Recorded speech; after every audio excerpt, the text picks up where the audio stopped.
Hi hello नमस्कार. सारिकाच लाईफस्टाईलमध्ये तुमचं अगदी मनापासून स्वागत.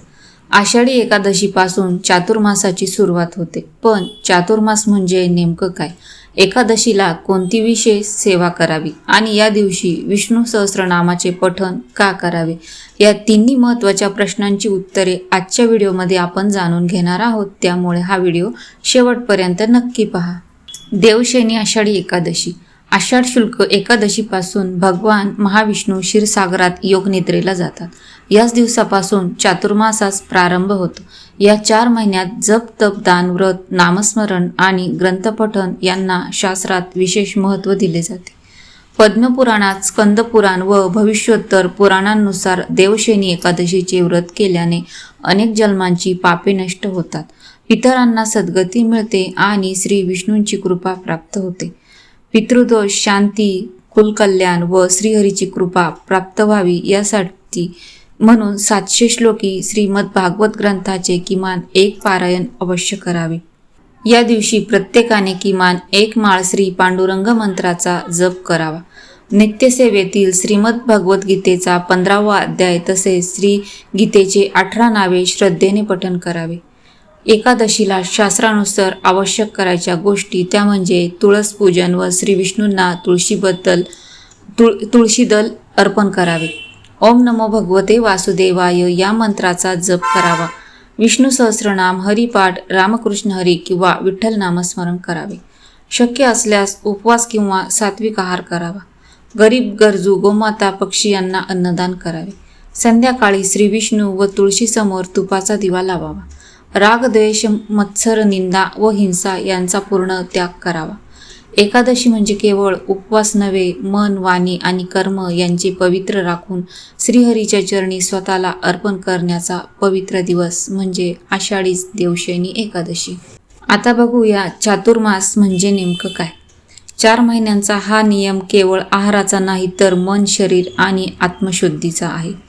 आषाढ शुल्क एकादशी म्हणजे देवशयनी एकादशीपासून कार्तिक शुल्क एकादशी म्हणजे प्रबोधिनी एकादशीपर्यंतचा 4 महिन्यांचा कालावधी चातुर्मास म्हणून ओळखला जातो.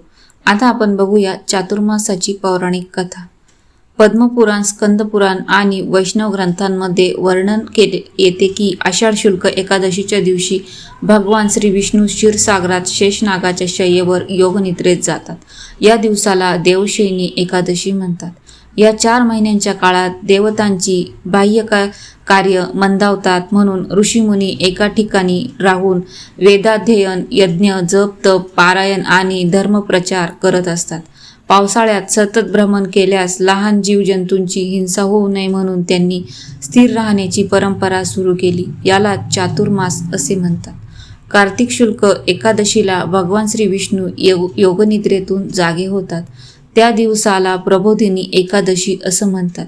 या दिवसानंतर विवाह, मुंज, गृहप्रवेश यांसारखे शुभ कार्य पुन्हा सुरू होतात. चातुर्मास का पाळावा?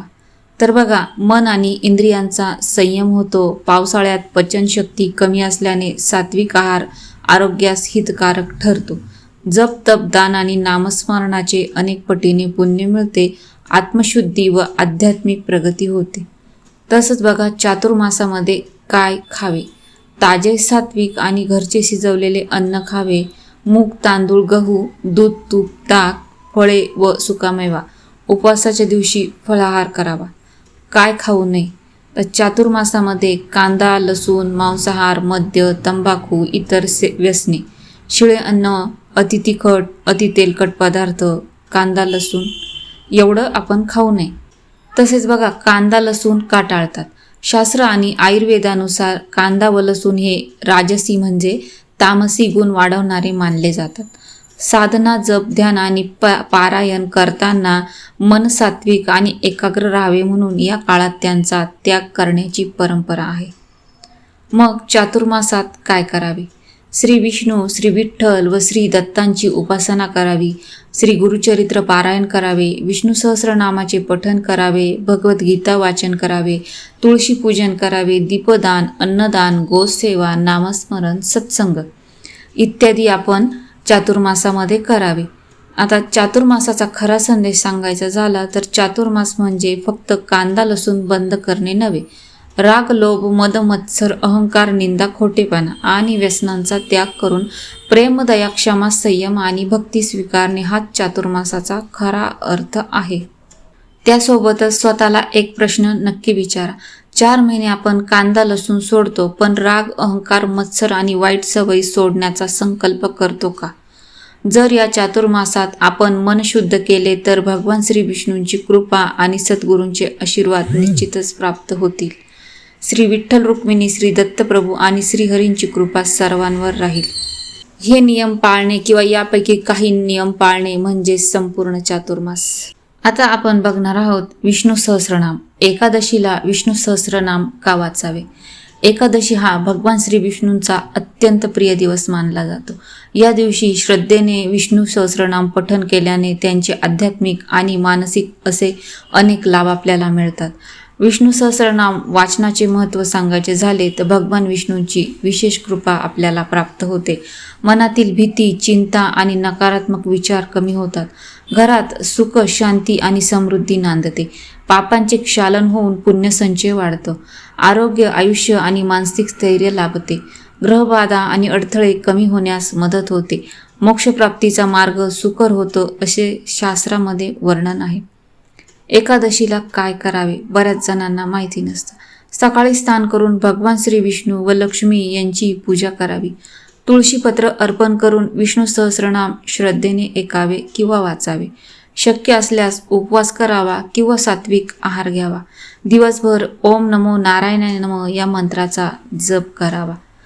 तसंच एकादशीच्या दिवशी फक्त काही मिनिटे विष्णू सहस्रनामाचे पठण किंवा श्रवण केले तरी त्याचे पुण्य अनेक यज्ञांइतके श्रेष्ठ मानले गेले आहे.